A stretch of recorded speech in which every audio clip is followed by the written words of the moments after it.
এই যে 3টা মাস হয়েছে পুত্রা বাড়ি ছেড়ে গেছে গা।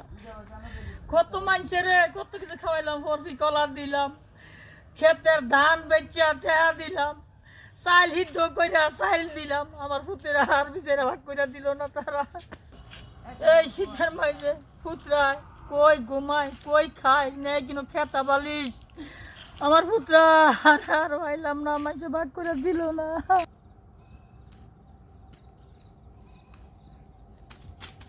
আরে এটা ফাঙ্কু না? হ্যাঁ এই তোর তো আমি খুঁজতাছি, তোর বাহে তোর লাগিয়া কানতে কানতে 2 চোখ নয়ন ঘা হয়ে গেছে গা।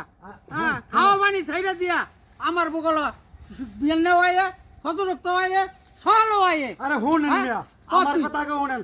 আমার ভাই আমার মায়ের বিয়া করো না, আমার এই বিপদ হইছে না। আমার কয়দিন আগে কানা হলাই দইরা মাইশানো একবার গেছি পরে বাইরে হইছে, বুঝছেন?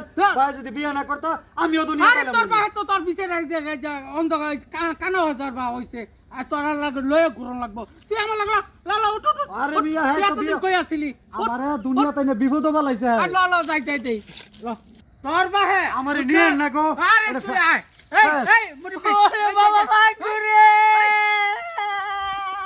দেখছ বাপ পিটকার মিল। হ্যাঁ তোর বাহে কেমনে গেছিলি রে বাবা। আর তুই তোর বাহে ফালাই তুই কই রইছ তুই? হ্যাঁ চিন্তা করছ